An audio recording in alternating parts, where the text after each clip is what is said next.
Welcome to the Palace of Megapixels. This is Super Mega Crash Brothers Turbo.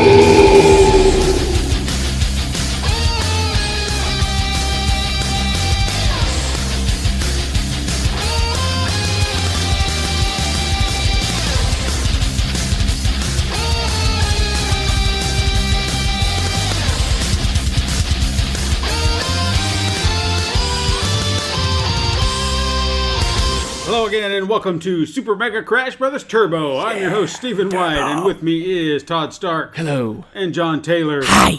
Guys, how are you doing this week? Good. How was your trip to my ass last week? It was insanely large for some reason.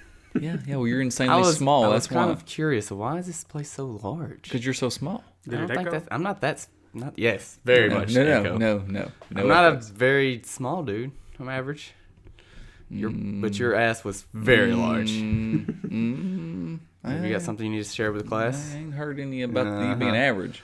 Well, instead of let's get off ass talk. That's where you want to go. What have we been playing this week?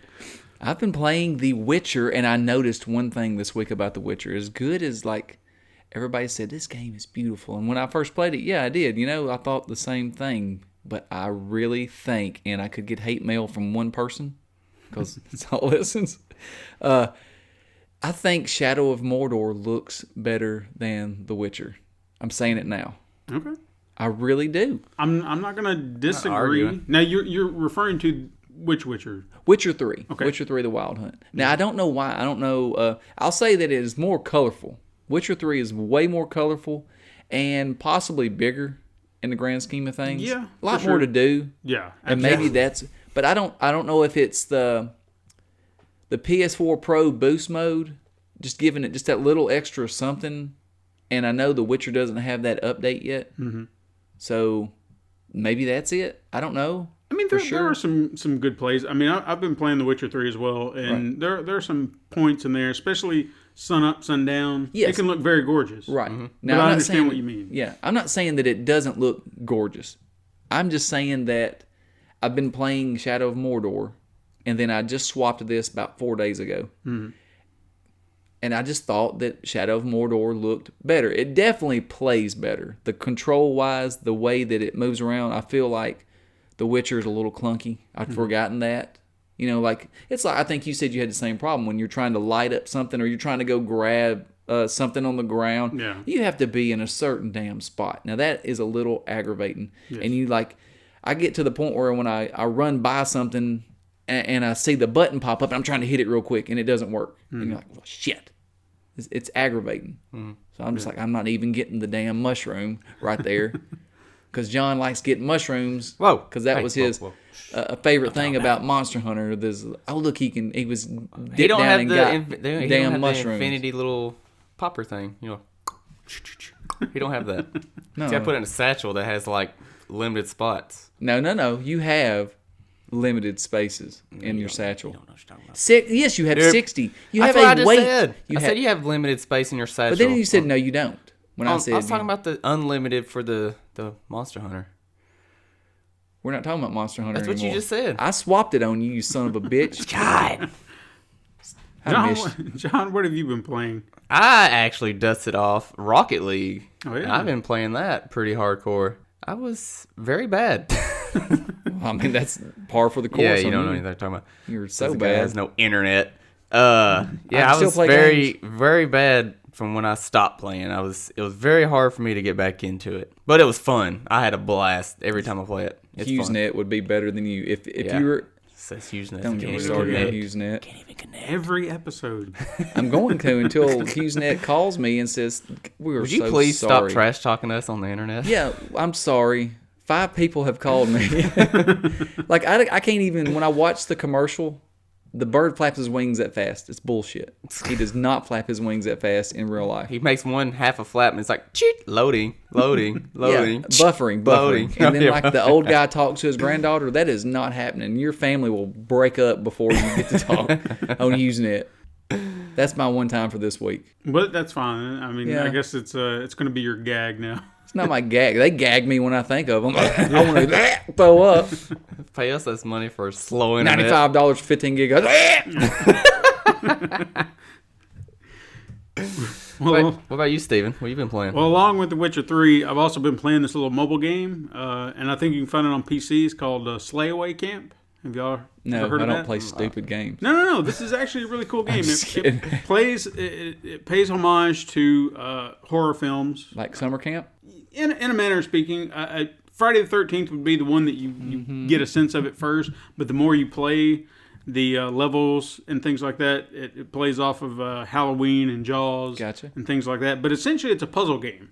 And it'll lay out a section, a little area, and you have to figure out the puzzle how to kill all the people within the room because you have only a certain set of movements that you can make. I'm sorry. There was just a groundhog on the porch. Okay. Was that? Yeah. What? Was that important? It was. He looked in the window. He's like, "What's going on?" Can I go get him? No, he ran off that That's way. fine. He's gone now. Okay, back to summer camp. Slayaway camp. Slayaway camp. Slayaway. You got to kill everybody in the room. Now, when you say you got to kill everybody in the room, like you're Say sitting you'll there. have about 3 or 4 people. And do they they'll know all that be you're set the up. killer? Yeah, that's it. It'll be set up a certain way. They'll be set up a certain way. Right. So your movements are just direct movements. If you move left, you go all the way left. If you go up, you go all the way up. So you have to move within those confines. Right. So you have to figure out how to get to each one of them and kill them. Now, if you come up beside one, they will move. Right. Because they're scared that you wind up there. So sometimes if there's maybe like a hole or a fire or something like that, they'll hop in the fire. Right. Okay, cool. So you can push them into that. That's part of the puzzle scheme. So each level, they have their own additions to how you can kill them. You can unlock new characters, which are based off of, other horror icons. Like I think one of the very first extra killers that I unlocked was the tentacle from Maniac Mansion.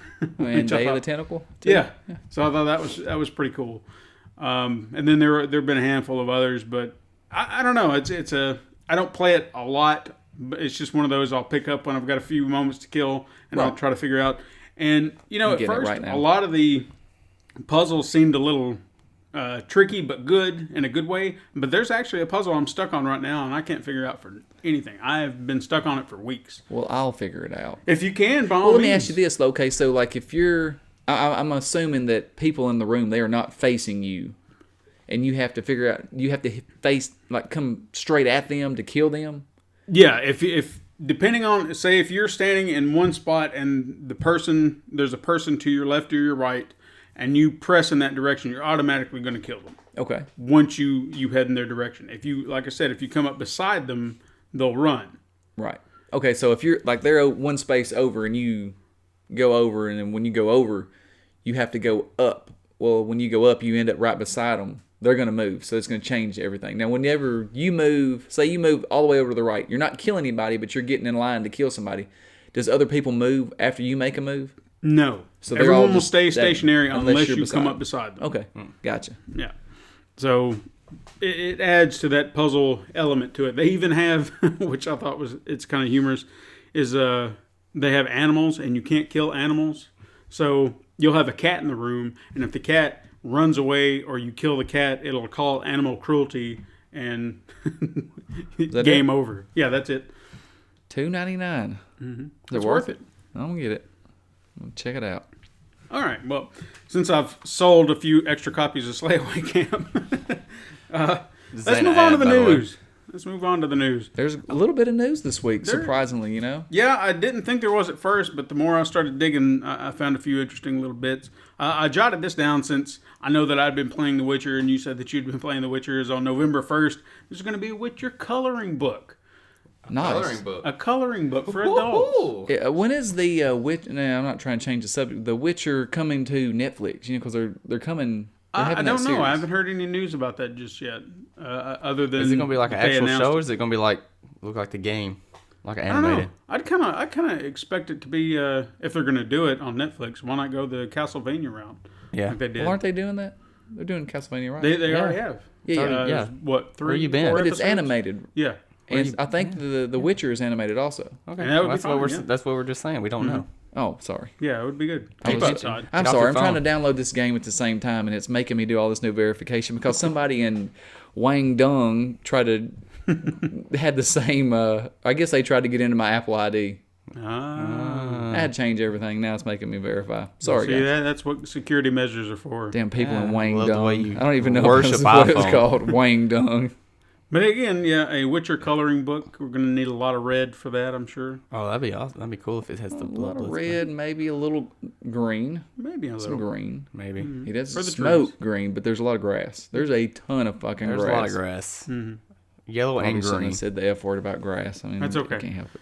Now, there was another story that came out this week that I thought was kind of interesting. Have either of you heard of a PC game called House Party?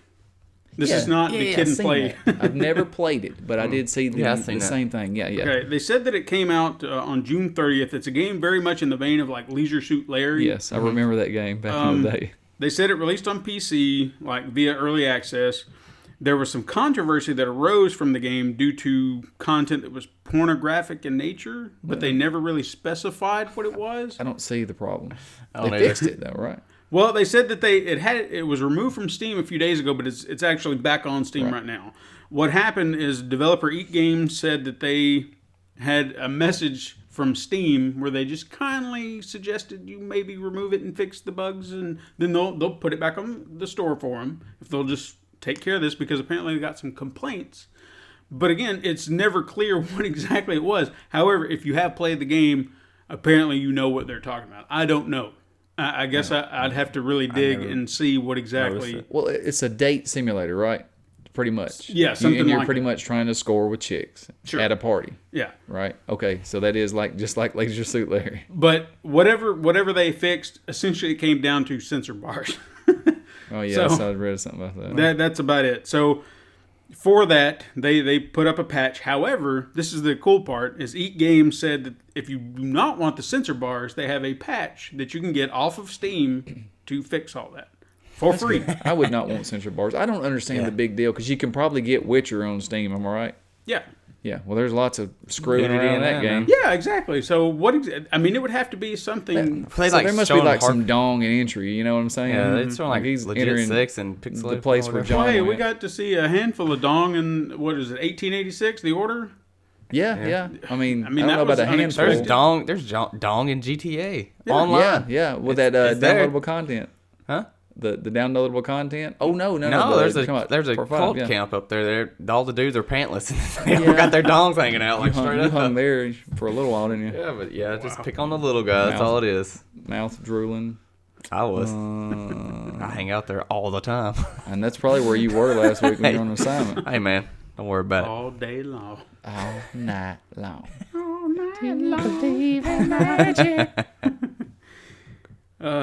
Well, yeah, but I don't know. It's kind of piqued my interest. Anytime something gets controversial, I think it kind of piques someone's interest. where you Anytime wanna come dong's check. related, I'm in. I'm already clicking on that. Yeah, wanna dong, see I'm dong. there. What's I this mean, about? I was so happy when the dude tried to log into my Apple ID from Wangdong. I want to go to that place. So I don't know if either of you heard about the issue with the Mini SNES pre-order. Yeah, Sorry, the an issue? bug on Walmart. Yes, where they Yeah. jumped the gun with pre-orders, and they had to pull them down because Nintendo was like, no, it's not Not yet. Not yet, guys. Don't jump the gun. We only have So what 5 for happened? They have sale. to give everybody a refund. They had to, yeah. Well, they just God. really, I believe they just. It was like it never even happened. Like ServPro rolled in that place. They said they pulled them down, and this obviously made everyone who made a pre-order, pissed. I think Ronnie no at doubt. work did that. Did he? Yeah. Oh, Ronnie, if you're listening, I don't know if that's true. I remember you telling me the story though. he's assuming he shouldn't do that. No, but I really do think he did that. I think he tried to, and it was already closed. Gotcha. He was, how that happens. Sometimes you get in there and you're waiting, the little wheel's spinning, Yeah. and then all of a sudden, boom, it stops, and he don't have the pre-order. And I think that he read the same thing we read. Gotcha. Well, they said that Nintendo actually this week did confirm that it is officially will be available for pre-order later this month before its actual release on September 29th. Okay, I gotta get a date. I gotta get ready for that. I want Do you think this will sell out like the? Oh, Yes. no doubt. Yes, If it's they going gotta. to be eat up on eBay, and I God, can't it is. stand that. I wish that there was no pre-orders. I wish it was just, hey, we're not going to tell you when they're coming out, but they might show up at Walmart someday. Yeah. You know, and you can only buy one. That would be utter chaos. Yeah. That's fine. You can only buy one. I mean, all I want is one. I don't want two. But or three. you got people buying 12 and 13 and putting them on eBay. And that's where they need to have a sell limit for people. Right. And don't allow that. Yeah. Okay, 2. Get 2. But man, like that just makes me mad when people do that. And like, I can understand buying one for yourself and one to put on eBay. I can totally understand that. I've done it before, or attempted to. But people buying 13 of them, and that's all they got is 13, and then Walmart letting you do that. I guess Walmart doesn't care. You're just making money, but as long as they sell them, they're not going to care. Yeah, they're not. They're not going to care. But at the same time, Nintendo pisses me off because they only make a limited number of these things when they know that everybody and their grandma and they come up with the BS excuse like, "Oh, we didn't realize it was going to be this popular." When everybody on the internet is going crazy up until when they first announced it. If you want to know, just gauge yourself before the NES Classic came out. See how many people's trying to buy just an old NES on eBay. These things are selling like crazy. Okay. Yeah. I mean, there's websites where you can go. DK Oldies, I go there all the time. Loki like Games. Loki Games, yeah. They sell, that's all they sell. And you can't tell me that that's not profitable because they've been there for 10 years now. Maybe the bottom falls out one day, but right now it's not. The bottom's not falling out. I mean, the only price is just getting higher and higher. That's all it is. But I did talking about that. I seen Amazon's been going around with a treasure truck. Have you seen this? Yeah, like they said they're going to certain cities. I don't know what it pertains to. I don't know what the truck looks like. I don't know any of that. But I did read that the treasure truck, and they're selling the NES Classic out of it, along with other things. But that was a pretty cool deal. Well, only if you can find it. Yeah. If they show up in Lebanon, I'll take a dump somewhere. That's empty my bank account. Nobody comes to Lebanon. No. There was one time, I can't remember how old I was. I know I was a kid, probably about a 12 or 13.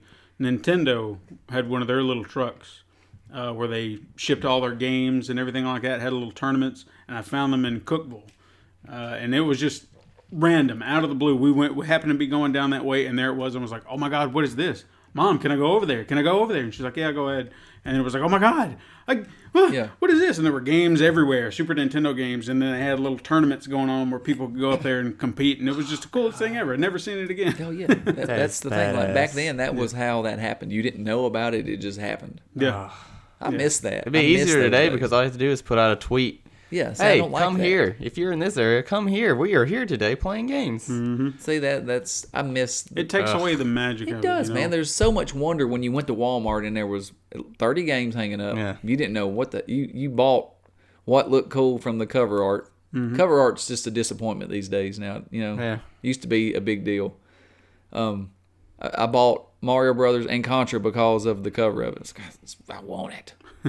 Contra looked like Aliens, or Predator, mix. That's why I bought it. Somebody else on the lady tried to talk me out of getting Mario Brothers. This is really hard. You're only like 7 or 8. You can't play it. So you got to start somewhere. Well, give me the damn game, lady. Shut your mouth, lady. I'm a payer. Well, speaking of Mario, that was a good segue. I'm working hard. Super Mario Odyssey got its official age rating this week, and it was E10, which is a first for a Mario game. Oh, now, man. what do you guys think it exactly is? We're going to see Mario's dong. He's Mario's dong. Yeah. Peach is going to show a little more cleavage this time around. Peach is going to show that fuzz. And an E10, come on. I'm just saying. It's just fuzz. She's going to show some cleavage this time around. Well, they said that the Australian classification for the game lists mild violence and themes, but that's probably what it is. What exactly? I mean, what are we talking about? Is he getting a little more crazy with the Koopa Stomp? No, New Donk City, right? Him? Yeah. New Donks, that's hard. You know what I'm saying? They're on the streets. On New Donk? There could be, New Donk. I heard that's like, they'll be selling smack out there. Walking Banana down the smack. road, little dude look like Gary Coleman walk by and say, "I got that weed in them good rolls." That's probably the E10 right there. That's what it is. Be.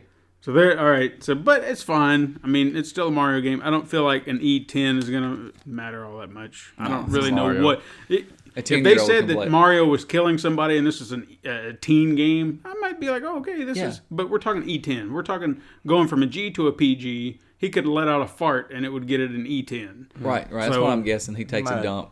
Yeah, he could be like where it starts out. He's on a damn crapper, Yeah. and then he goes into this Oh, new my dump. pipes are clogged up. Oh, the pipes are clogged. Jesus Christ.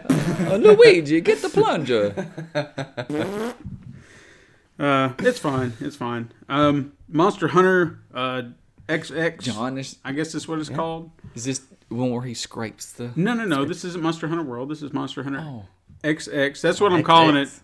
Because XX. or double cross. That's what they call it. Oh, Double really excited. Yeah. Yeah, sorry. Yes. It releases in August 25th in Japan for the Switch. It will have new DLC after its release, including crossover costumes with Fire Emblem and Zelda, which is something they've been doing with the last couple of games. However, there is no word on a Western release. My question, do you think that this is something to satiate fans of the NES? Because there is no word that Monster Hunter World will come to the Switch. Yeah.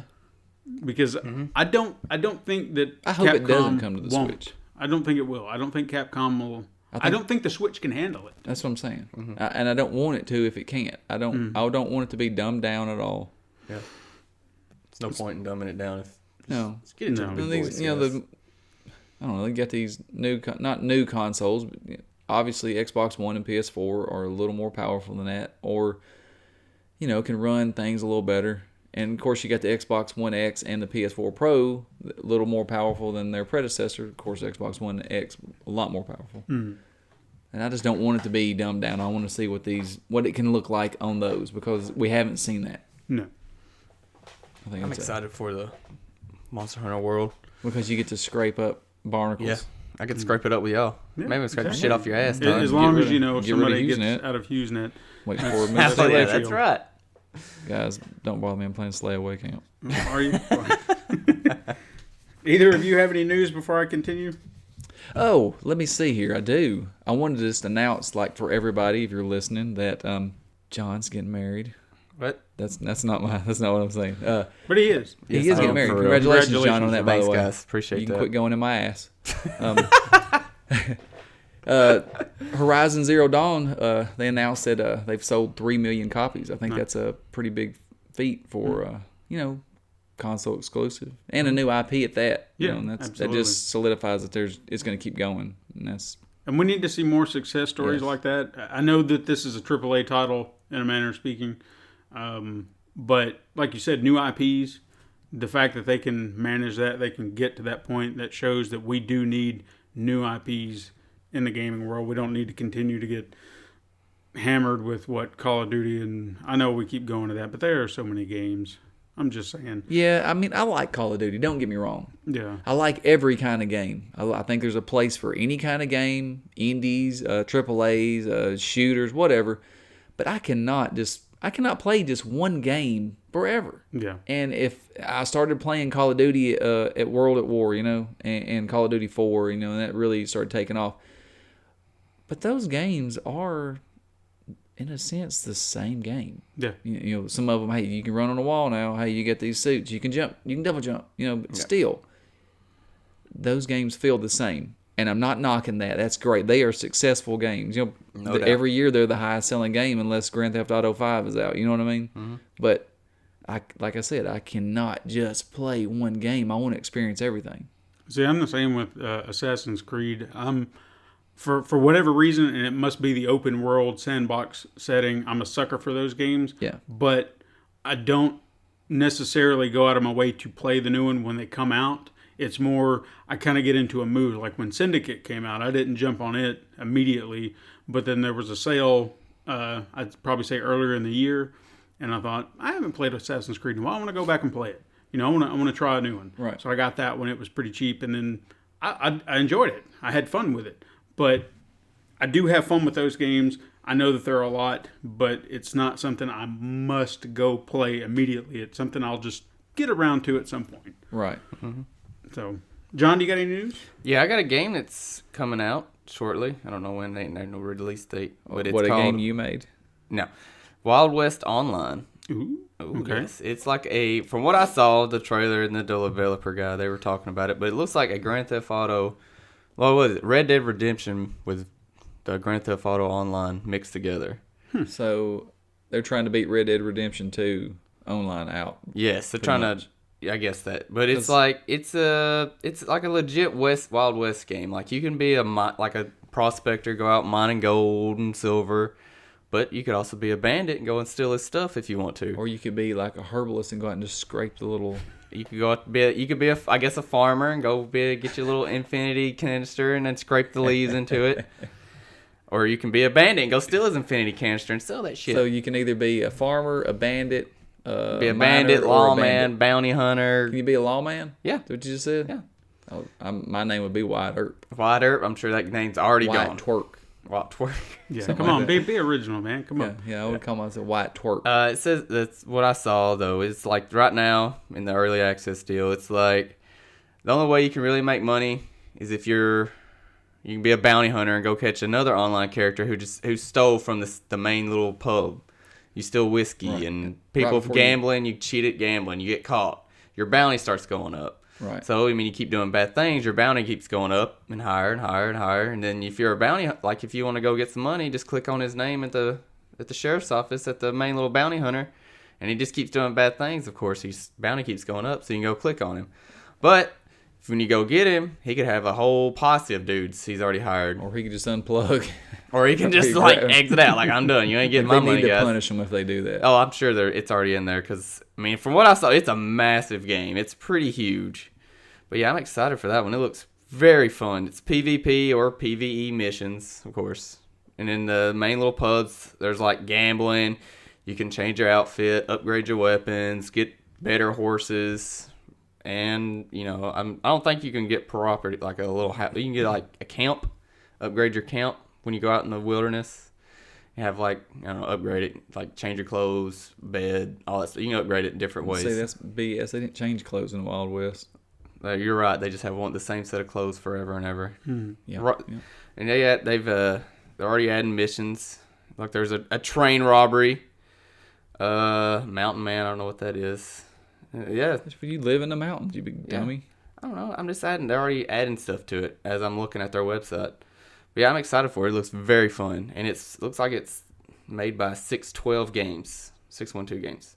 I'm intrigued because I don't think we see enough Western games. That whole genre I think is relatively untapped. It's not been hit on outside of Gun and Red Dead Redemption. Yeah. You know, they had a run there for a little while. Do you remember that one on PC? It was nothing really but draw. Like, can you draw faster than this guy? Oh. Do you remember that game? It sounds familiar. I think I know what you're talking about. It looked almost like it was. Do you remember how Mortal Kombat was almost photorealistic, like digitized? It was kind of like that, and they were just like smart. Was it like the first part faster you click or something? Yeah, it was like you had to click it really quick, like up down up click or something like that. I can't remember. It was something like you had to draw the gun. It was on PC. You had to draw the gun and then. I'm sure it was like the first button. person to click because that's pretty easy. I'm sure it was like a. No, we're not talking about 1-2 switch. Well, another piece of interesting news I've got. This isn't really a game, but it's a game that we've talked about. I love Another World or Out of This World. Yep. It's going to reach its 25th anniversary this year, and to celebrate, Black Screen Records and the Digital Lounge decided to produce a physical release of the soundtrack on vinyl. On vinyl. And see, that's been a big thing lately. I was just going to say if you said that. I've seen something about like The Last of Us and other games like that are Uncharted, or they're having vinyl releases. Oh, yeah. Yeah, nice. I thought that was kind of cool. They're actually going to produce two versions of vinyl. It's going to be your traditional black and then an orange version. And they're going to sell, Tennessee. Which they're actually sold out already in the U.S. on pre-order. Of course. It's always sold out in the US. But there will be a CD version if you want that. And they price range from somewhere. Have a CD player. It's the vinyl. You know what I mean? It's just cool to have a vinyl. Yeah, hang it up on your wall. I'm glad that's never. You don't see people like, I got to go buy this CD. Yeah. No, because you want to go buy the vinyl. And they still got record stores. But the prices on those, they range from $14 to $70. But you can also get a digital version for $8 on The pre-order. $14 one. $14 one. Is that vinyl? I would assume that's the CD. No, I would imagine. $70 for the vinyl? The vinyl is probably like the most expensive. I'd say $70 vinyl for the orange one, since it'll probably be the one everyone wants. Yeah. Orange vinyl, you don't see John, that very often. Hold on to your stuff. Sorry. Son. I got slippery hands. What Sweaty do hands. I got sweaty hands. Get that Astro glider in your hands, don't you? Have either of you heard of a game called Wonder Boy: The Dragon's Trap? No, yeah, okay, no, I've heard. I don't know anything about it. Okay. I've just heard of it. Maybe. I read a story a couple of days ago. Apparently, this game has actually been out, I think, since April of this year on digital, at least on PSN. It might be available on other platforms, but that's just where I happen to be looking. This is Wonder Boy was an old game that I think was on the Sega Master System. They just recently redid the version that's on the digital PlayStation right now. Right. And the entire design of it, it's very that animated style, kind of like A Boy and His Blob. Dragon Lair? Yeah, kind of in that same sense. But I don't, in saying that, it was like Cuphead, I don't feel like they hit the same level of perfection like they did in Cuphead. Right. Because that seems like a cartoon you're just watching, whereas it's they're very crazy. Animated characters, and it looks like a cartoon, but you can still tell it's a video game. Right. You know what I mean? I understand. That kind of design, but it's still gorgeous. Cuphead looks like a legit cartoon. Yeah. Seen a lot of trailers on it. Yeah. But despite this game had already been out for a while, a Limited Run Games released a physical release of this game. 8,000 copies, 5,000 were standard, 3,000 were like limited edition, and they sold out within 2 minutes. 2 minutes. That's like Aerosmith tickets. Yeah. I mean, it's insane. And why you would need a physical copy of this, I don't know, if you already had a digital copy, but I guess... Yeah, some people like physical. Yeah. I think that's one reason why you'll never see everything go totally digital. You might see, just like this, hey, every game's digital, but hey, also, this game's so popular, we're going to release a physical copy just for the people that like to buy that copy. That's the I think, where we're heading.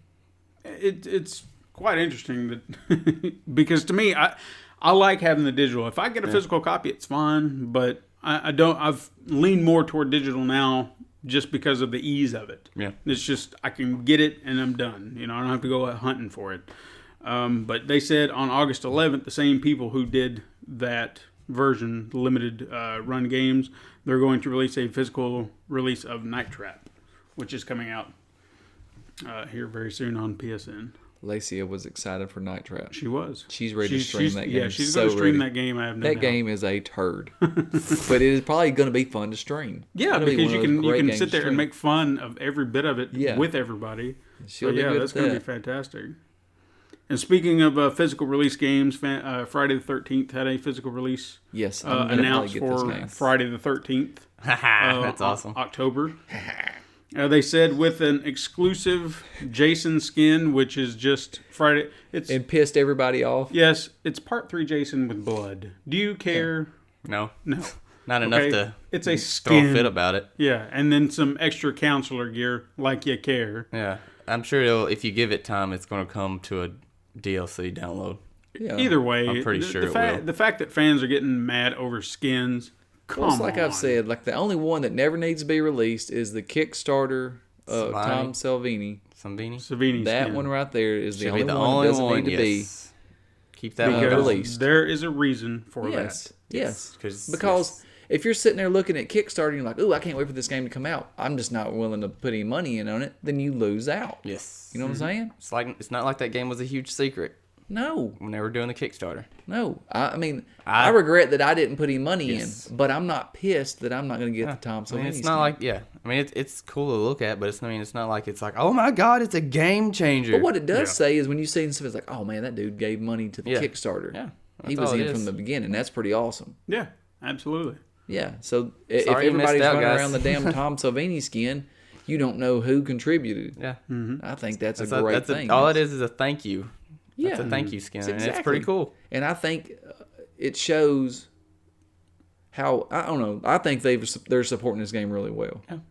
Despite all the hate they continue to get. And I think that speaks volumes to them as well, to have to put up with all this nonsense and hatred and still be like, hey, let's just keep powering through it. We're going to do this. They have love for this game. Right. And they're trying to appease everybody. Right. It's a lot like Hello Games with No Man's Sky. Now, I've left that game, but they are still putting... I mean, honestly, they've put big updates out for that game. They're still working on it. And I don't know that I'm going to go back.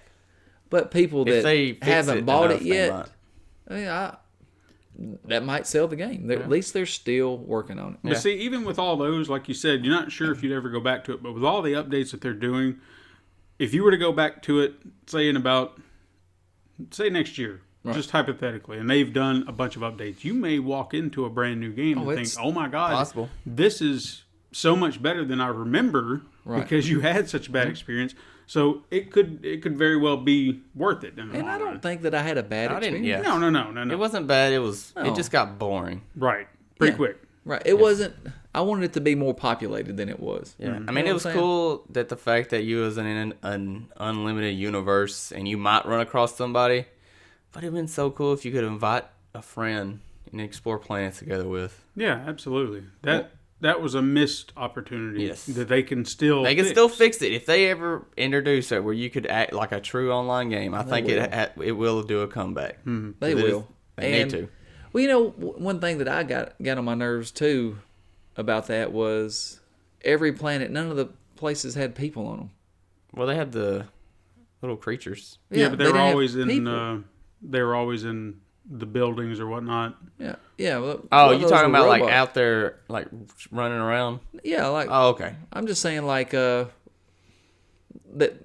you never rolled into a village anywhere. It seemed like you know, you went to these space camps that apparently y'all set up, but you wanted to see like a living, breathing community. Yeah, a community of this alien type or whatever. You know, it didn't seem like I ever ran into that. I would have loved to have come to a planet and seen like a full-fledged city. You know, that you That'd been cool. Really got into something. That would have been huge. Now, granted, I'm sure there might be limitations to that. But yeah, considering, you know, it's the way it makes a planet and it remembers it. I'm sure it's got some limits to it. But still, that would be pretty cool. Maybe in the future. Before we get off Friday the 13th, if y'all guys are listening, developers of Friday the 13th, please put a host migration in. Yeah. For the love of God, please. Do us a favor because we're not bitching. We're just saying, hey, there are a lot of there's a lot of salty players out there. They get mad when they get killed first off, and it just so happens they're the host. And then they quit because I'm not sitting here for at least 20 minutes to watch these guys run around. I am. It's part of the fun. Yeah. What? I always liked when I'm playing Call of Duty, you play on hardcore, you get killed, you don't come back. Part of the fun is watching how the match ends up. Yeah. Well, some people just can't stand them sitting because for they're whiny 20 babies. minutes. Get Usenet and see how that feels. In Justice 2, they teased that Cyrax may be their next DLC character. I don't even know who Cyrax is. Is he a bug? From Mortal Kombat. Oh, the robot. Yeah. Yeah. Okay. Do you kind of like? No, didn't they bring Sub-Zero in? They did. Okay, I thought. Okay, yeah, makes sense. Do you like that they put the Mortal Kombat characters in those games? I don't mind it. I think it's kind of cool. I think it's stupid. Well, John, my it stomach's kind of has a bit of interesting. I mean, it makes it interesting, but it's kind of like Mortal Kombat X isn't exactly an old game. Yeah. It's still fairly new, like 2 years old, maybe. I kind of feel like. Kidding me, dude? It's like 5 years old. What? That game is like 5 years old. I guess my stand on it is, as much as it is kind of cool to see Mortal Kombat characters, I guess I'd love to see more DC characters in a DC game. I think, find some of the lesser known characters and bring them in as playables. That'd be more fun for me. I think if they're gonna do that, they should just do one. Yeah, one Mortal Kombat like they did the first one. It was Scorpion. Yeah, it was just one, to throw them in there. Yep, and that would have been fun. Yeah. Activision said that they're considering more remastered titles since Crash Bandicoot Insane Trilogy is doing well. Yeah, and a lot of people are pissed about that, and a lot of people are happy about that. Why do people get pissed? Because it's hard. People want brand new games all the time. That's fine. It's fine too, but why be pissed about it? You know, you're going to get your brand new games.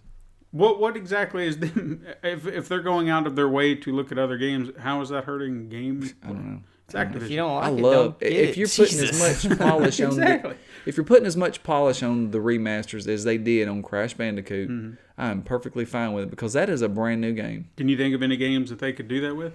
Who, Activision? Yeah, Activision. No, they don't have any other games but Call of Duty. Yeah, so, honestly, like what else do they have that they could do that with? I don't know what they own. I really don't know either. I was sitting there scratching my head on that as well. I know what they could do. Remember the old South Park game, the first one that came out? That was terrible. It was god awful. Yeah, it's not the stick of truth. No, the very first one. First-person shooter. First-person shooter one. Mm-hmm. They need to redo that one just to redo it. It would be hilarious. Well, they're not going to do it if you can't make money off of it. I'd buy it because I bought the first one. It was just terrible, but I loved it. Well, let me ask you this. You know, there's a lot of rumors about Crash going multiplat. Mm-hmm. Do you think it's going to happen? Multi-platform? Yeah. Why? Because Activision wants to make money. What'd I just say? Dude. Well, if they want to, I guess we can't stop them. We're just three dudes with some microphones. Well, I can shove this up your ass. And I guess stop I you. don't have any kind of qualms to say that they can't do that because I just hate it. I hate it because it was a PlayStation it exclusive. was their mascot. You know, I hate it. I wish they never would have sold it. You see Sonic now; he's everywhere. And yeah, that but was like, simply you got no because choice. they went under. Sega don't, obviously, but Sega doesn't have a console anymore. I know. But I just mean, it could happen. Yeah. Crash doesn't really have that. He is synonymous with Sony and the PlayStation. I think he should stay on I do PlayStation too. only, but that's just me. Because I'm a big dude, and Metal Gear Solid, when it was switched over to all platforms, I died a little inside. And you know what? Like, I'm wondering because there's been screens with Xbox controls, is what they're saying. I'm wondering if they're not seeing a PC version. It's possible.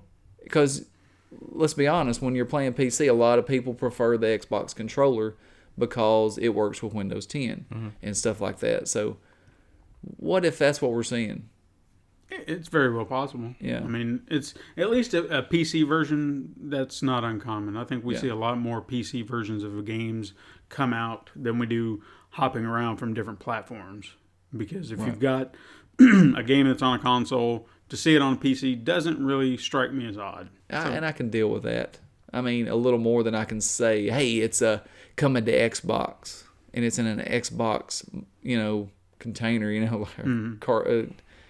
whatever you call those things they come in. Case? Plastic case? Oh my words are hard sometimes, John. Wow. I don't know what the You hell really you were got talking about. screwed You're up. all over the I'm place. sorry. All I could think of was box. Anyway, what about there were some rumors floating around this week about a Last of Us trilogy. Yeah, I I've think there's seen any- that. That'd be cool. Saying that, part 2, they're saying that there's rumors that it's going to Seattle. They said there's proof. Okay. Proof? I don't know Is exactly there the like a proof. screenshot? Yeah, like I guess like people were looking at it and saying, "Hey, this area that they're showing right here is from Seattle." Now, Is it that showing would the big be a needle thing? complete jump from one coast to the next. I mean, that's Well, not necessarily. because weren't they in? Where they were, Boston and when they then in the to Philly? Midwest? When they in the Midwest when they went to the dam, or just the middle America, pretty much. Yeah, now that you mention it, I think that's possible. Hey, that could make sense. I mean, they're going across the coast. They're Yeah. trying to find a better life. Because they did. I mean, I didn't think about that, but that was a pretty good gap. So yeah, I guess that's I not can't too much remember of a where the stretch. dam was. I can't remember either. Wyoming or Colorado or something. Sounds about Colorado sounds right. So it could be plot. It could happen. If we're wrong, you can comment and tell us we're wrong. Yeah, let us and know. Cuss us out or whatever. It's fine. They ain't gonna comment. Well, we taunt them, and they will. I would love eventually. for them to comment, but I never see comment. It's fine. They said that this week, I guess Robert Kirkman said this, is that Clementine will never, ever cross over onto the show. I was so upset. But he said the show. Now, granted, I know the comics don't really correlate. And I don't see Glenn that. was in the game. That is true. So That's what I'm saying. Now I mean, she's not going to meet Glenn in the thing. He's dead. because they could deviate at some point. I'd love to see her in the comics, but I also understand letting the game allow that to be her story and not have to deal with anybody. So I'm fine with that. Mm-hmm. It's fine. She got to meet some of the characters from the comics, at least 2 or 3. But it would be cool if on the TV show all of a sudden you don't even have to explain it. Maybe in just the even game, a nod. she Maybe cameo. find the hat. A cameo. Yeah, or like in the game, like next season is her final season, right? Mm-hmm. And it's going to be strictly about her this time, if I remember right. That's what they said. So why not? Hey, she hears rumors of Alexandria in a safe zone, and I mean they're already. Where are they at? Where was the new frontier? Where was that? Was that not South Carolina or something like that? Oh no, not South Carolina. They're on the East Coast. Am I right? They'd have to be, because if they ran into Jesus while they were there, they would have to be near. Yeah. There you go, right there. Jesus is. Hey, we live in Alexandria. Yeah. So I don't know, man. Don't even explain it. Just have a cameo. Yeah. But I understand kind of keeping her contained. They could do it but at the same time, it would be nice. They It could do would it be like so cool, in the dude. show, though, just have her in the background walking by in the same hat, jacket, just in the background walking Yeah, that's by. what I'm saying. Just have something, just have a little the hat. yeah. Just have the hat and have her maybe come up to Rick or something and say, Is there anything? You want me to do? Is there anything you want me to do? It's like, hey, how can I help? No, it's okay. Or just that would be awesome. But I understand. I mean, Telltale probably owns Clementine. Yeah, it's possible. It would probably get into a whole mess with AMC. Yeah, but it would be cool. It would definitely be cool, and it would tickle my fancy. Yeah, just a little. That's all we're asking. Just a cameo. Please. Just say, hey, Clementine. Don't even show her. Just talk about her. Clementine showed up last week. Blah blah blah. Yeah. I was like, what? Oh, it's Clementine. She's in the show. Well, they said her name. I'm happy. Or just say the name. Yeah. She's feeding Shiva. Gamescom is coming up in a couple of weeks on 23rd through 26th, and PAX West on September 1st to the 4th. You got any expectations on what we may see at those shows? I really don't, because I know PAX likes a lot of the indie games, and I'm fine with that because they need their own little thing. Mm-hmm. They do, yeah. I'd love to see something pop up, something unexpected, but I don't have any real expectations right offhand. So fingers crossed. Hopefully we'll get a lot of good news those weeks. Yeah, we can chat about. All right, guys, we're going to move on to our interview section where we're talking to Gabriel Gutierrez about his upcoming game, Crumple. Gabe, it's nice to have you on the show, man. Yeah, good morning, guys. Morning. Good morning. So tell our listeners, and even John and Todd here, because they might not be as familiar with it as I am, about Crumple. Like, just give us a little rundown on the game itself. Sure. So Crumple is essentially a 2D puzzle platformer made in Flash. And what it's about an envelope named Enve, so short for envelope. And it wakes up in a burning paper factory and it has to escape. So the game will be told in episodic series. And with that, you will help Enve figure out what to do, where to go, and as you're progressing through it, you will be able to discover why it ended up in there, why Enve ended up in there to begin with, what the cause of this massive fire is, because you got this. It wakes up inside this factory that's burning to the ground. So that's essentially what your objective is, and trying to utilize different abilities and moves in the meantime. Where did the idea for this game come from? Because I feel like it's very unique. I've never seen anything like this before, as far as what the concept seems to be. It comes from a couple different places. So I used to work as an administrator for a paper factory. We made envelopes. So the idea was that I would walk out onto the terminal floor, and during that time, there would be these massive machines making this paper, and I would try to get a better understanding of what was going on, what was being made, how the process would work. Mm-hmm. And then in another part of the terminal, there would be these massive freight racks, and there would be these signs that would say, "Do not jump or play in between the freight racks." Now, me playing video games that I do, I see that as an opportunity. I don't see that as a safety warning.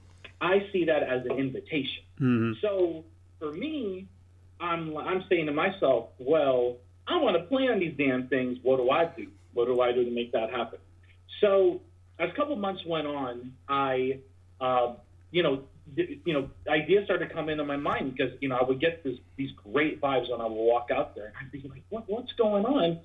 What's happening? Like, my brain is triggering something. I'm like, I didn't exactly know what. Right. So then one day, and this was going on for a while, but there was this one day in particular I had received, the terminal manager would bring me these boxes of bad envelopes. Just, look what this guy did today. This just cost us $10,000 product and blah, blah, blah, blah, blah. So that happened for a while. And then as so there was just this one particular day, and he showed me these envelopes, and I'm looking at it. So he leaves, and I'm just looking at it. I'm like, it just sparked. I said, I think this is a character, and boom. And then I just started writing stuff out, typing ideas out, and I was done. I was finished from that point. All of a sudden, I have this game about an envelope and inside a factory. So that night I call my programmer friend, I tell him about it. He was helping me with another game. I tell him about it, and he's like, "You're out of your mind." He's like, "Who the hell cares about an envelope?" I'm like, "I do." I'm like, "And other people will. Maybe it'll be 5 people, but other people are going to care. We're indie. That's the whole point of this." Mm-hmm. So we just started making it, and first thing he asked, "Well, what direction are you trying to go in with this?" One of my favorite games that played a role in the inspiration behind this was Limbo, and one of my favorite indie games ever. I mean, the game just fascinated me in so many ways and creeped me out, considering there was no blood per se. There was like red blood. There were no colors, but it struck the imagination. And in my age, it takes a lot to do that. When I'm 5, it is easy. Anything triggers my imagination. But when you're a grown man, it's a little different. But that game did it for me. So those are the couple main inspirations behind that, and it just kind of went from there. And you see it too, like when the game starts, you see the envelopes lying flat on the floor. So when you push up, it just it begins to stand up. It kind of unfolds itself. Same thing happens in Limbo, and which was frustrating to me because it's like, the game just kind of takes you to the start of this level, but it doesn't really tell you anything. And I'm like, and then I just I'm hitting buttons on my controller. I'm like, what am I supposed to do? And I just happened to push up or A, I don't remember what it was, and its eyes, just the boy's eyes just open up. I'm like, brilliant. But that was annoying because it was like it took me 5 minutes to figure out what the hell to even do. I'm waiting for options. I'm waiting for this and that. Nope. No, it was done completely different, and I loved it after I got over the initial frustration of what to do. So, so just things like that, are what kind of helped put together what I've got with this game. Absolutely. Yeah, and it's amazing where these inspirations come from, just the littlest things, and then it can just kind of take off into the direction like as you took it. I mean, who'd have thought? But it does sound very fascinating. As a writer, I definitely understand that idea of conceptualizing from just the most random places. So that's really awesome. Now, how long did it take for you to develop the game from the moment you had the concept up until now? Almost 3 years. 3 years. Pretty typical, I think. It's not bad. And was this just you, or did you have like a team? Myself and one other person. So I conceptualized everything, mm-hmm. and then he did all the programming and the art. I conceptualized a few things. I did the level design. I did some of the audio, and essentially the idea guy, and then he did the rest.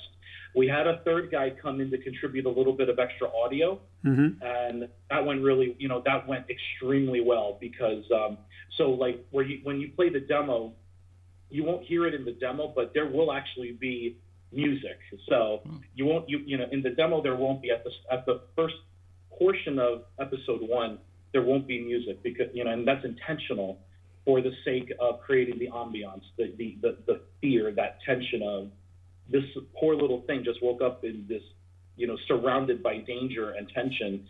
So we're just trying to establish that type of tone.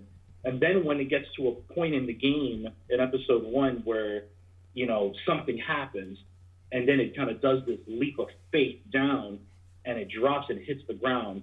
Now now there's this boom.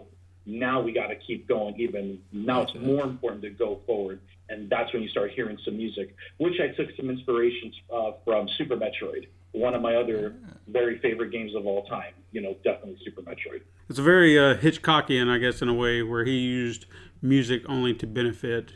So very, very smart, man. That's awesome. Was this something that you'd always wanted to do? I guess since you were a kid, is that how you got into this business? Yes, I've wanted to. I've been playing video games since I was 3-4 years old, and the very first game, if you will, that I had seen was an Atari 2600, which was Pac-Man. My cousins next door at the time where we were living had got an Atari 2600. I forgot what the occasion was, but the idea was they had Pac-Man and Asteroids, and there we are playing on our black and white TV. and fascinated. Like, what the hell is happening right now? And so, of course, naturally, I run to my parents. It's like, I want one too. Flipping tables and calling people names, strangers' names outside, because I was just that anxious and hyped up. It was great. But the idea was is that my father didn't get me an Atari 2600. What he got me was a Radio Shack Tandy TRS-80 personal computer. Any true hardcore, or older, shall I say, I'm aging myself a little bit, will know what that is. And it was a computer with the keyboard and everything that you plug to the back of a TV. And but it wasn't, and it had a cartridge slot and a tape slot on the side. And so the games were cartridges, and it was just fantastic. I mean, you had maybe, the size of games were, if they were more than 50 or 100 kilobytes, that was a lot. And I mean, kilobytes. But you were also able to learn how to program. You're able to do all these little things on this fascinating little setup. And that's where that's where things kind of started to begin with me. But the main spark is, because I was going to say Trigger, but I think Trigger is so overplayed now. Like, everything triggers everything. It's like, shut up. Give me a spark. What was the spark? And my spark was a game called Outrun from Sega, and it was an arcade game. It was the first driving game that was not circuit racing. It was not laps. It was keep going. That's what it was about. It was about haul ass, enjoy the view, and try to impress the girl on your passenger seat that's annoying you to death to try to slow down. And it's like, no, I'm supposed to go faster. Don't you realize what game we're in right now? So the idea behind that was, when I first played that, I played that at the Jersey Shore, because I'm from New Jersey. And I was at the Jersey Shore on the boardwalk, and in this arcade, I think it was in a town, shore town called Kingsburg or Point Pleasant, and it was in this arcade, and Outrunner was right there. And there I was with the wheel, shifting gears, and as I'm going, I'm waiting for this thing to just lap, but all of a sudden it hits this crossroad, and it splits, and it tells you go left or go right. I'm like, what are you talking about? Like, I was, and there I am. I'm like 10 years old. I'm like, what the hell's going on right now? So I'm like, I just kind of swing left, and there I'm going. And then I start seeing the background and the colors, and they're all changing. And I'm like, what is happening right now? And all of a sudden, I see this city or just some type of landscaping environment. This background environment just kind of rise. And I'm like, and I'm somewhere else, and I'm like, what just happened? And I was blown away. So there I was, probably $10 later of quarters, just blown away by, like, what the hell is happening? There's my mother pissed off. Why are you spending all this money? I ain't got this kind of money for you. And I'm like, you don't understand what just happened. So of course there I am trying to explain to my mother, who has no idea what's even happening right now. And she's like, all right, we're leaving. So we left, and just from that point on, I was like, I got to, I need more of this. So I grabbed a notebook and a pencil and a pen, and I started drawing up all these different city skylines, these different highways. What I never realized until probably 4 years ago, I was creating a game design document, essentially. I was creating a storyboard, because I was creating pages upon pages of different scenes, and different backgrounds and city environments, and what it would look like. But again, at 10 years old, the internet didn't exist, so I had nothing to tell me that's what I was doing. So there I was, but only now, now it's like, holy crap, you were game designing at 10 years old. You moron, you didn't realize it. So. And I got to say, you're a man after my own heart. I thought I was the only one who had a Tandy, and now I found the other. I had a Commodore 64. Because everybody I've ever talked to looks at me like I'm crazy, like they have no idea what that was. But I remember playing Dino Wars, Polaris, Spider Side. Those were my games. Oh, awesome. Yeah. That's awesome. I love it. Tandy Crew, T-Crew. That's right. Now, I was wondering, what is a typical day in the development of Crumple? What was it like? A typical day. So I wake up normally with a number of little ideas. Then that idea process gets interrupted by my day job. So I have to, you know, I'm sorry that I have to put it this way, but I have to pause that thought process and do my day job. But it doesn't work very well because the game idea thing just starts taking over into my regular day job thing. So it's great for me, but not for anyone else on my day job who needs help with stuff. So that doesn't really help too much. But once I'm done, you know, then, you know, I'm hammering out ideas, Microsoft Word, Microsoft OneNote, pen and paper, whatever I can, just are my best friends when it comes to writing something about an idea, a gameplay element, something. And then I'm reaching out to my programmer and I'm asking him, can we do this? And, you know, rarely does he tell me no, which is one of the most shocking things about Crumple, considering it's in Flash and how severely limited Flash is. You know, to see what we've done in Crumple for just episode 1 is a truly astounding thing to me, because I didn't think we can pull off what we pulled off in this game, which is why I'm so excited for you guys, for everybody to be able to play this, and hopefully they'll appreciate what went into it considering it's Flash. So, you know, so with all that, it's just my brain is going a million miles a second. Rarely does it quiet down. Fortunately, I don't lose too much sleep over it unless I allow it to. But yeah, it's just a lot of writing, typing, looking at references, and just talking to my programmer and hoping that the wild idea I came up with, he can do it. And right.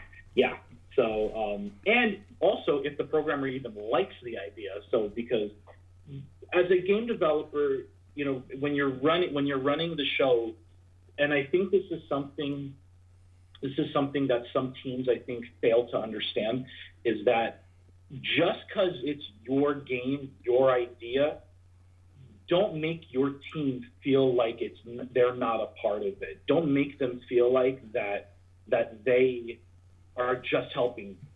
You need to make sure that they're a part of this too. And that's something I knew from day one, that, you know, I wasn't going to do that, because the reality is, without them, I don't have a game, because I don't code, I don't draw. So those are two of my biggest problems right there. I don't animate, so I could never really do this on my own. And I had to accept that limitation a long time ago. And, you know, but fortunately with my programmer, I was very blessed, very fortunate to have someone as understanding and as gifted as he is to help me make this happen, and others that have helped me, you know, especially with kinship and things like that I'm fortunate enough to have today. So, yeah. So, yeah, there's my other long-winded answer. So, by the way, I should have said that as a disclaimer at the start of this thing. I don't do short-winded answers, so I apologize. Not a problem. Me just comes out and I lose it. So. That's absolutely fine. Well, you can tell he's passionate about this game. That's what I like. And we're big, passionate supporters of indie games. So we're definitely rooting for you. I know I'm going to be playing it. Yep. You guys are going to be playing it. So the word's out there, man. We want to play Crumple, and we cannot wait. And how many episodes are you planning? So we're planning, I was initially planning 3. It might be 4 episodes. There will be a few connections to other games, because it's not, one thing I'm doing is I'm not trying to create just a game. I'm creating a universe. Right. So there will be connections and surprise visits and cameos in other games that may not look or be related at all on the surface to other games. But because one of my strengths is storytelling and creating a little bit of a world and what happens, you'll see. That's so awesome. There might be other, so it might, you know, so for this particular set of circumstances for for Crumple, because the entire basis is that Enve wakes up in this massive complex. So the idea is that when you get through episode 1, you think, okay, great, we're out of this factory. But when episode 2 begins, it's going somewhere else. But within the confines of this massive complex, and that's where when episode 2 comes out, which, by the way, we've already begun work on a few months ago, is that things are not what they seem, and the danger is a lot more prevalent than initially perceived in episode 1. So once those 4 episodes are done, depending on how many people like it, I think a lot of people will enjoy it. I mean, just to be able to play an envelope, and it's pretty cute. I'm not. Yeah, I don't really I liked it. But it's pretty damn cute. I'm just saying, no piece of paper with 2 eyes should be that effing cute. But the idea is that I will probably do future games with Enve in it, future Crumple games, but it'll be in other circumstances, other situations, because I see something really long term with Crumple. I see something very, very, very long term. So when episode 1 comes out, God willing, this week, I hope you guys beat it so you can see the ending, because when you get to the end and you see that ending, then things are going to open up with what's really going on in there. So Cool. So stay tuned for that. What would you say the difficulty level is? What would you compare it to? So if we're doing a numerical scale 1 to 10, I'd probably say a 7. I try to make it as gradual as we try to make it as gradual as possible. So the player gets the feel for what it can do, what Enve can do, but try not to overdo it. And but I will say that, and anybody watching this that runs a team or is a programmer, they'll understand what I'm about to say here. One of the fun parts of game development is, unless the person running the team is super hardcore and obsessed with difficulty and pissing off humans and making children cry, then it's going to be the programmer who wants it to make it as difficult as possible. My programmer, we've had to reiterate that game and redo areas of episode 1 a lot, because I would play these areas. I'd be like, why would you put that here? And he's like, they can figure it out. And I'm like, no, you can't do that. I'm like, the game's only $1 of pre-order. We're going to piss people off and hate mail and fired up poop in front of my house. It's going to happen. Like, you don't people want that. will do that probably. And so he was like, okay, we'll lighten it up a little bit, make it easier. So, that's definitely one of the, but it's fun because it's like, I can see why you want to do that, but yeah, balancing that difficulty, that's a chore. It's a huge chore in of itself. So I would comfortably say 7. Probably the hardest parts, and it won't even be the hardest parts because, unless you're paying attention. Like, if you're paying attention, it really won't be that difficult, because one thing I wanted to make sure of, there's going to be various environmental puzzles, but every environmental puzzle will have an escape route. And you will see, one of the things you'll want to make sure is that there'll be colored signposts throughout the episode. And there'll be one in particular that's like a light blue sign, which is essentially telling you, go this way. It's essentially the easy way out. So if you get stuck on an environmental puzzle, you just can't figure out how to get through it, you'll still be able to take an escape route, but there will be consequences to that depending on how often you do that, and I've said too much. Okay. Oh, it's okay. I like that idea. I like that. We'll run with it. Well, it's fine. So when exactly is Crumple out now? It should have been out last week. Okay. But we found some very last-minute issues, which I'm glad we did. Because the PC version was working fine. The Android Fire version, not the Android Fire, listen to me. The Amazon Fire version had a game crashing, freezing bug at the ending. and that's no bueno. So I had to make sure we fix that. I had to change a few things. I'm hoping this week, next weekend, it'll be out and ready.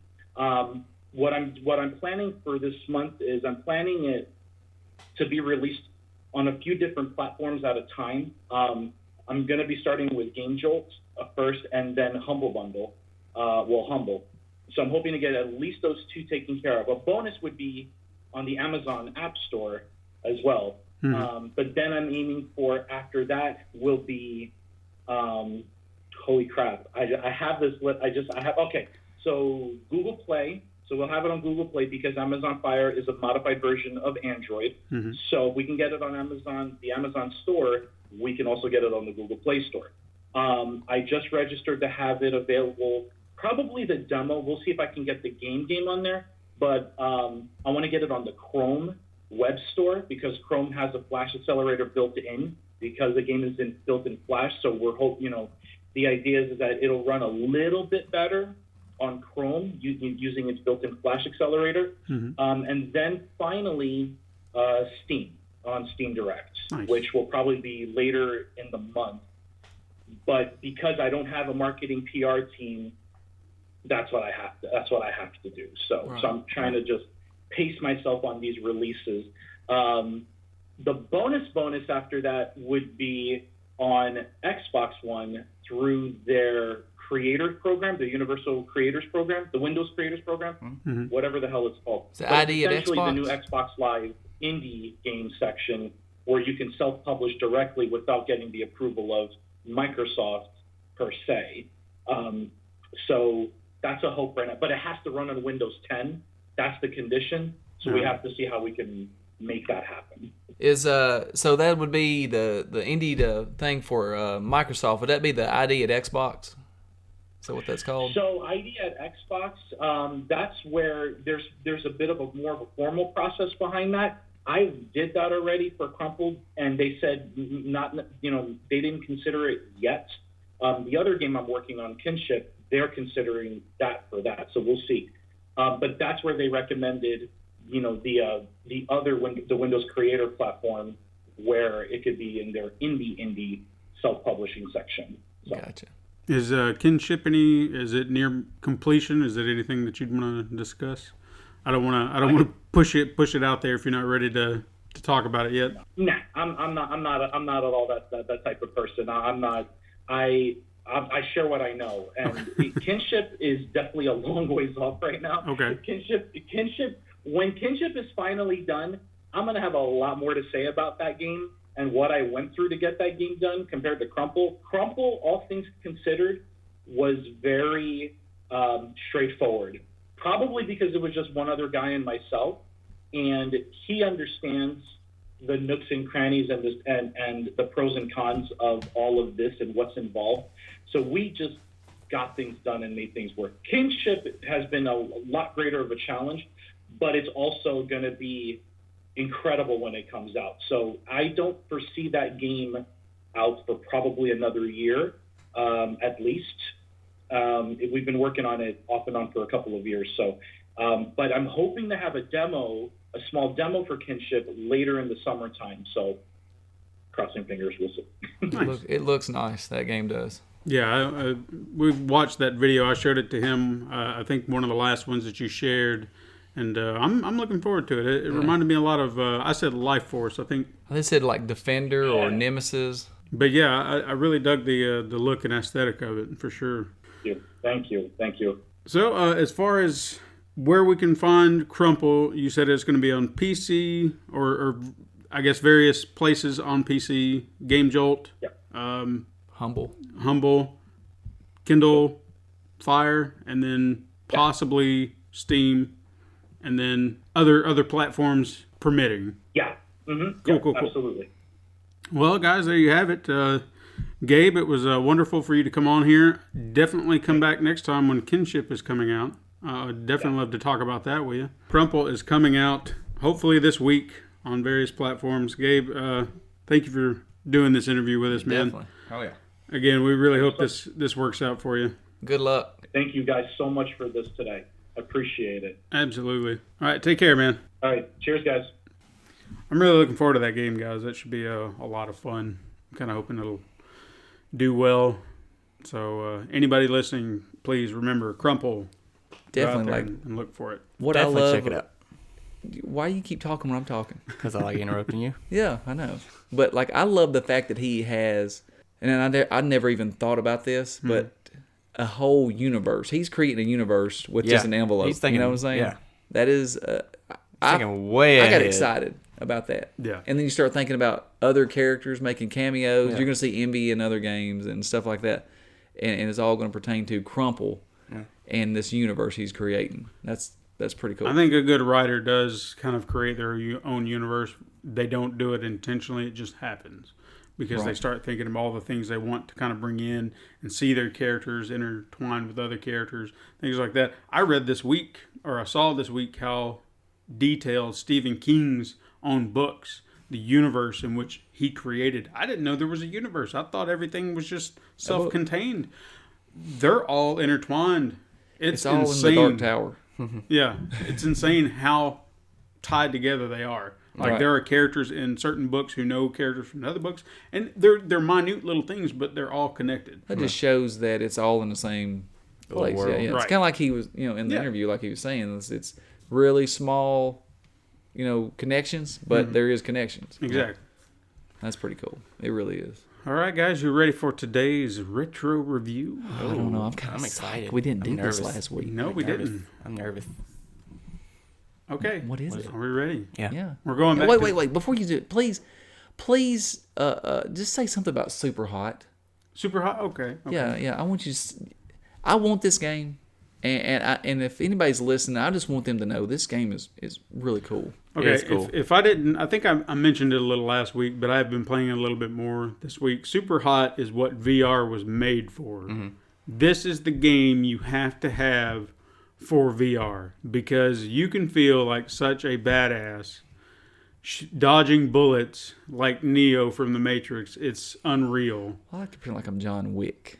And there's yeah. I mean, however you want to do it. Right. I mean, I'd love to stream the way I do things on this game, but I will say now I've had to play standing up. I've played a few VR games before where you're kind of sitting down, but this is a game. Do not sit down. I think you can actually get a trophy if you sit down, but I haven't tested that yet. I just happened to notice in one of the areas it's kind of like your stationary spot between levels. Right. You can look off to your right, and there's a list of objectives or something like that. And one, I think, was like, "What are you doing?" And it shows a couch. So I guarantee you, it'll detect you sitting down. Oh, I'm Right. sure. So I haven't tried that yet, but it still is pretty neat. But anyway, this is a game I recommend you definitely stand up for.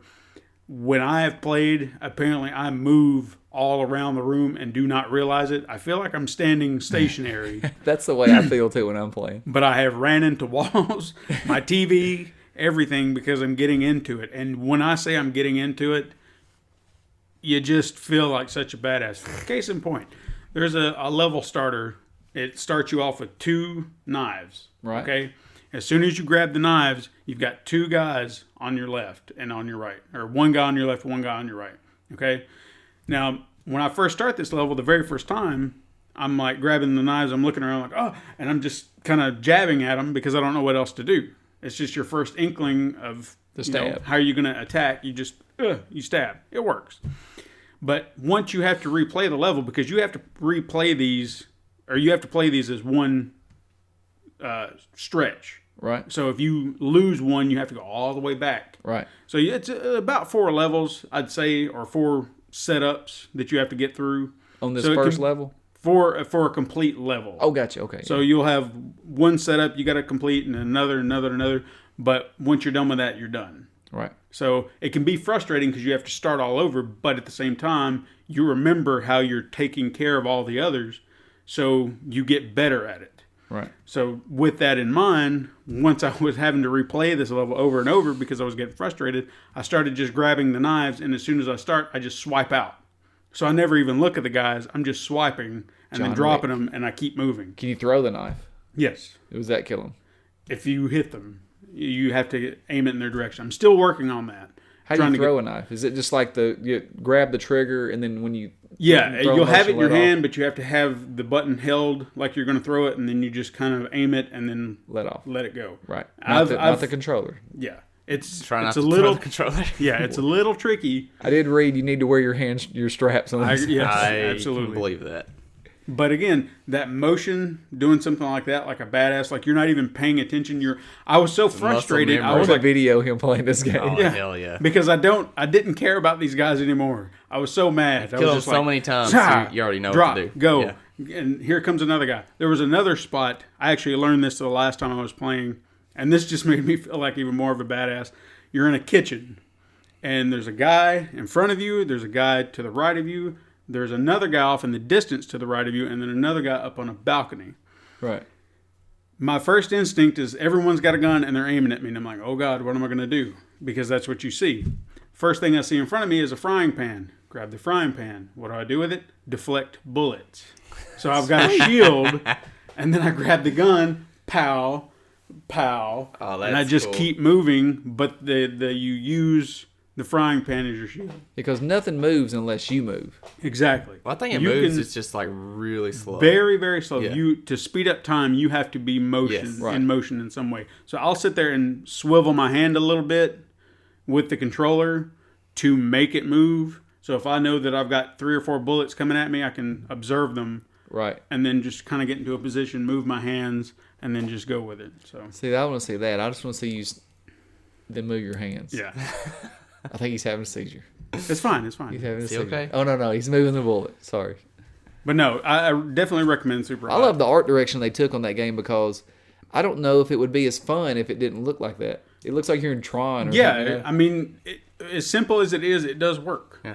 So I'm fine with it because of the whole idea of it, bullets whizzing by your head, especially when you've got a shotgun, because we're talking about 6 or 7 bullets at a time, Yeah. a spread. So Right. those are very difficult to try and figure out how I'm going to get around this.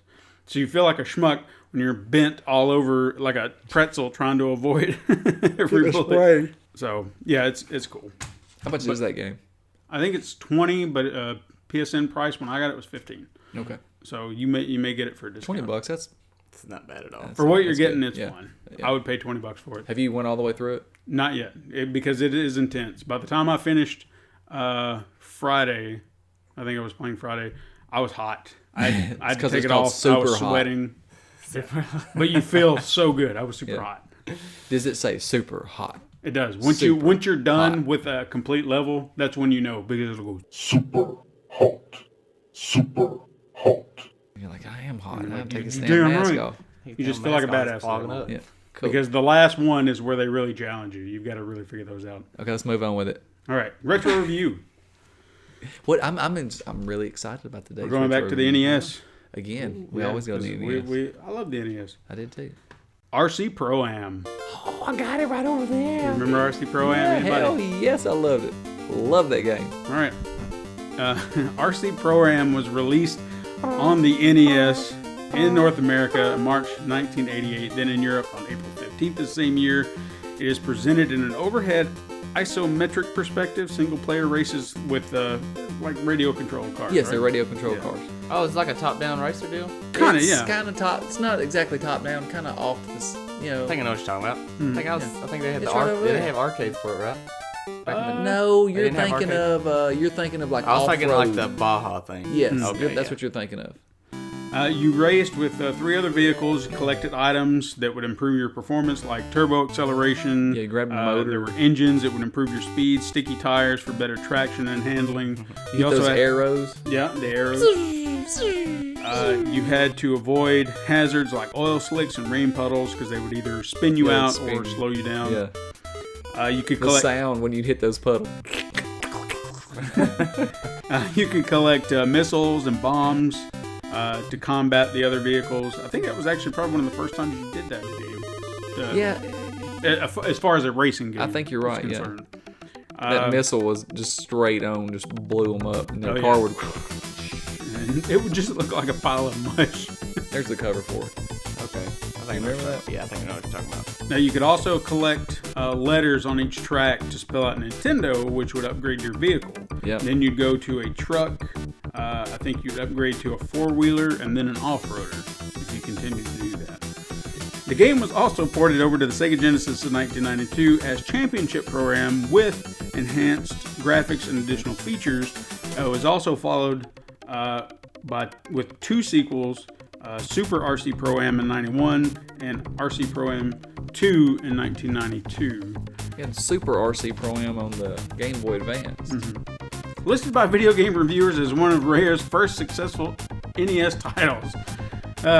It's one of those days. RC Pro-Am was well received for its visuals, sound, gameplay, and enjoyability. It distanced itself from earlier racing titles using that overhead instead of a first-person perspective. A lot of games have cited inspiration, like Super Off-Road, Rock and Roll Racing, and even Mario Kart. Yeah, Mario Kart would be, to me, probably pulled a lot from it because of the being able to shoot and stuff like that, and just the controls on that game were tight, and Mario Kart's controls are tight. Mm-hmm. Not many. That's probably like the first kart racer, that little RC Pro-Am. Yeah. It's appeared on many top game of all time lists for NES libraries, and it was later included in Rare's Rare Replay compilation for the Xbox One. The game sold 2.3 million copies worldwide and made Rare into a major developer for NES. I think this was definitely before Rare popped, but this showed their potential, I think. Yeah. Because they did make, I think we'd mentioned before, Wizards and Warriors for NES. That was one of the games that I used to love, but it wasn't a great game, but it was fun. It was fun. I've got it over there. I mean, it had its quirks and things like that were frustrating about it, but it was still fun. So, I dig it. RC Pro-Am was a fun game. If you haven't played it, you have to check it out sometime, if you can. What does it look like on the replay? The Rare Replay? Did they change it at all? I think it's a direct port, like an emulation. So it looks straight from exactly the NES. same. I think it's exactly like it. I would hope so anyway. I'm going to play it tonight. But it's fun. Well, I think we're going to move on to our next segment, Ask John. Oh, yeah, we got one. We have a an question Ask that we've been John. hanging on to for weeks now. Yeah, we had somebody message it in, guys. 3 weeks. Yes. So, John, Yes. if I may, our question is, what is the mating ritual of a rhinoceros? All right, guys. Fasten your seatbelts for this roller coaster ride. All right, so we got the Papa Rhino. He's out there in the African wilderness. He's strutting They're from his Africa, stuff. right? They're from Africa. He's out there in the lands, strutting his stuff. When it's about that time, get all hot and sexy with the mama. He's got to get that horn shiny. So he's getting out there and he's strutting that horn on the ground. He's finding a rock, a tree. Just You don't want to chip your horn, though. he's got to shine it up. Don't chip it. Oh, no, he don't chip it. That thing's hard as a rock. You know what I'm saying? When it's that time of the month, it gets hard as a rock. You know what I'm saying? So he's out there shining it up, getting all the dead skin and stuff. He's out there just, you know what I'm saying? That's a cow, you idiot. So but he's got, he's shining it up, but he's looking for his mama rhino. He's looking for her. So incest? What? Mama rhino? Well, he's the Papa Rhino. He's got to find the mama rhino so they can make a baby rhino. Okay. Okay, so he's got to find the mama. What's the... Well, mama, he's got to look for that right one. Mama's out there. He's got to find that rhino. How's he know? She poops and she does the helicopter. You ever seen that? That's it for the mama. When he sees that, he's like, there she is. Ooh, I really like that. She's cleaning it up for him. Yeah. That's what she's doing. She's cleaning that area up for him. So that's how he knows. Like, when she gets done pooping, she's ready to go. Look at that helicopter. But he's got to find it first because they don't travel in packs and stuff like that. At least I don't think they do. So she poops in there. Yeah, That's the helicopter. Yes, she's cleaning off the area for him. She uses poop to clean her. Don't ask me, man. They're rhinos. They ain't got big brains. But yeah, that's the mating ritual of a rhino. When you see that twirling, you better watch out because that Papa Rhino's on the way and he's coming in hot. Coming in Super hot. Oh my goodness. Please ask another question like that next week, Please. somebody. Please. Somebody, come on. We just look at all the culture you just got. You thought this was a podcast about video just got games. some learning today. That's Got right. learned. Oh my Pooped goodness. in the helicopter. Yeah, doing That's the how he helicopter picks poop it spin. out. Yeah. Like if there's 4 there, her helicopter is not as impressive as that one. Oh, it's got to be like like a straight up fertilizer spreader, man, just going everywhere. But I'm pretty sure. Do you think that there's some rhinoceros that doesn't have standards? They're just gonna hit whatever helicopter they got can. standards. You know, that's why they're so rare now. That's why they're on the endangered species. So they're really picky. I mean, they picky. Is there a rhinoceros for every other rhinoceros? I mean, if he gets that special poop slinger, that's a special rhino right there.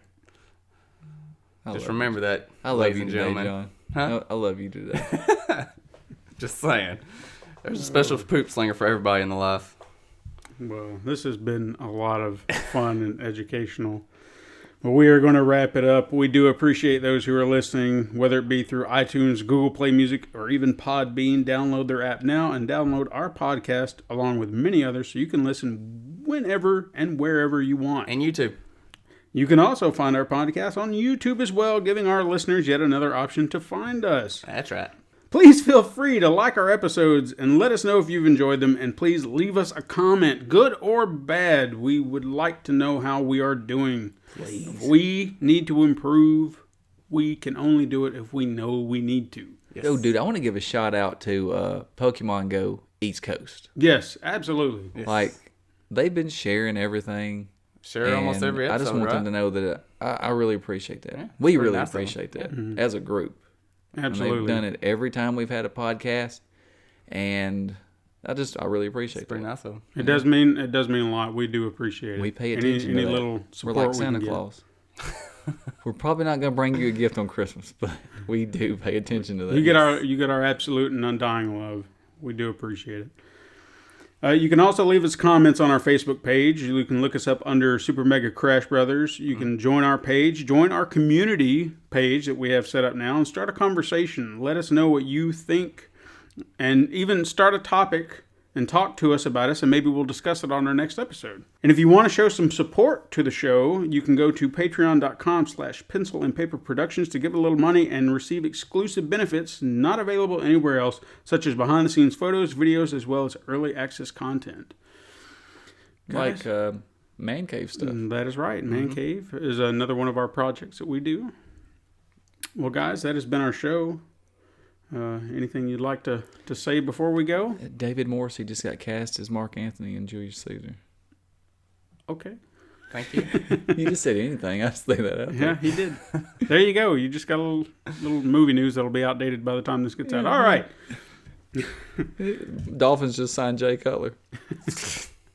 I don't care. This is a gaming podcast. We don't care about that stuff. Hey, that's on Madden. He's going to be on Madden. Okay, that's games. All right, yeah. Dragon Quest II Builders announced for PS4 and Switch. You can swim now. And we're out. Okay. Well, I'm done with this show for the day. Until next time, I'm Stephen White. And I am Todd Stark, bringing you all the news. John, hold on. Excuse me. You can go now.